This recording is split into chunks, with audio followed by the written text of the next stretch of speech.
let's get down to some things that you saw from the Browns in that win over the Steelers yesterday. And I think, the overriding thing, and I've thought this, these guys have not quit on the head coach, which is a big check mark to Kevin Stefanski.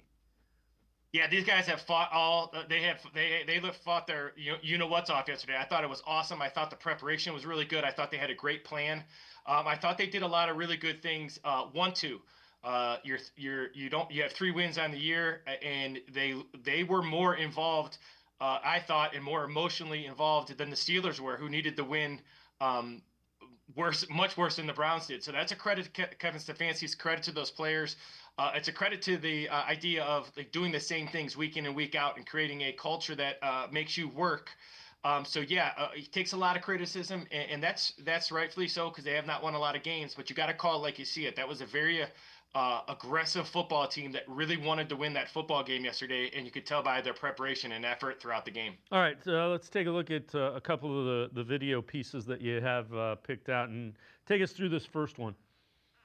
Well, this first one kind of talks about 2 things. One is you're going to get great blitz pickup here. Looks like got a little miscommunication up front, but Rocket Sanders is going to pick him up. Then the thing that you're going to really like as this play goes over and over is that this was a classic case with interior pressure where 3 or 4 or 5 weeks ago, Shedeur Sanders would backpedal and get out of there. You're going to watch him here stand right into this linebacker's running right at his face. And all he does is slide to his left, slide over, and then deliver a really good football.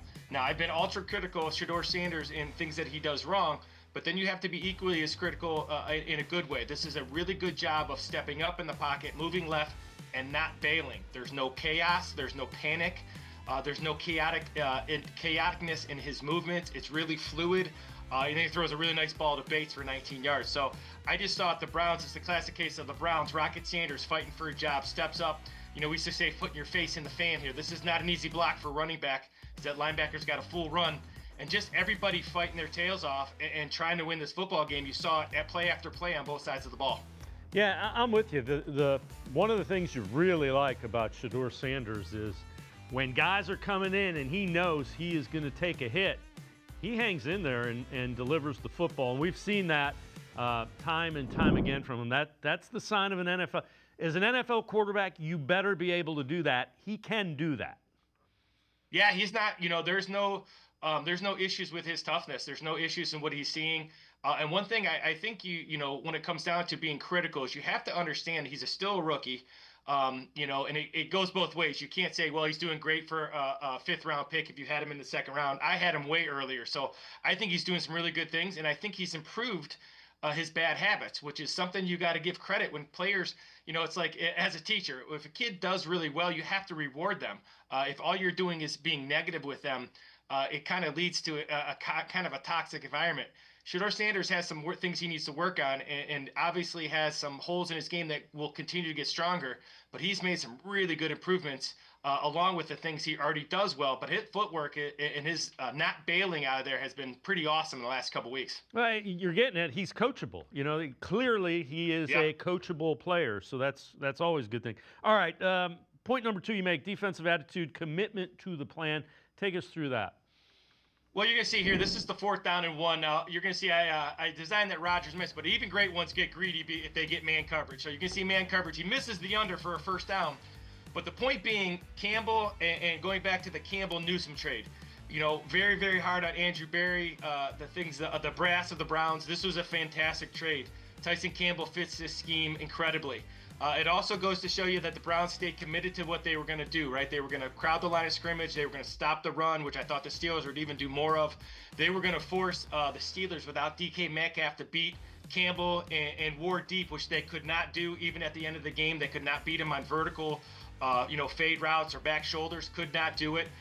They let them throw a bunch of balls underneath, so that kind of that bend don't break, and then they squeezed it down here in the red zone.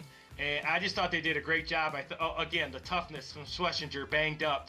I thought Mason Graham was outstanding yesterday. I thought Shelby Harris played the run a lot better than he's played the last couple weeks. Alex Wright continues to improve. Devin Bush. Once again, everybody was involved in this defensive effort, but they stuck to their plan. They played man coverage. The Browns had the advantage on the with Campbell and Ward back. they had the advantage. So they were able to crowd the line of scrimmage, keep it in front, stop the run. And I don't mean stop the run for yards. I mean stop the run when it's important. And there's a difference. And I thought the Browns did a great job of sticking to their defensive plan and challenging Rodgers and making Rodgers beat them over top when it mattered most. All right, and the third of the 3 points that you had as takeaways from this game. Run game had impactful runs, but they have to get more consistent. Take us through that one.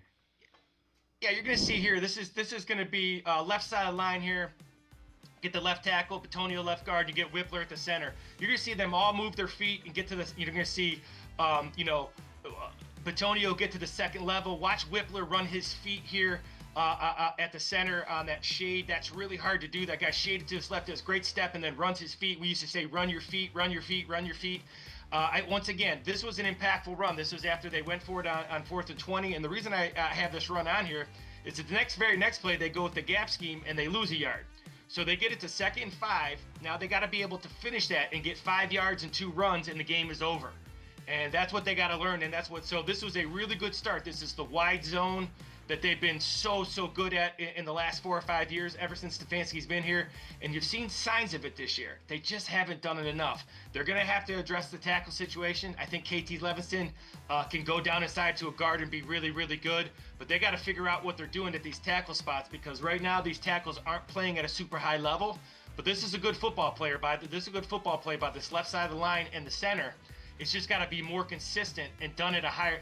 This is a Steelers team that was ready to play, so it wasn't like they did it against in a preseason game type atmosphere. This is a game the Steelers had to win. So these impactful runs are important, but they got to be more consistent going into next year. Yeah, the Steelers, if they win that, they're the AFC North champs, and they can rest up and not go crazy. Now they got to go win in Week 18 against the Ravens.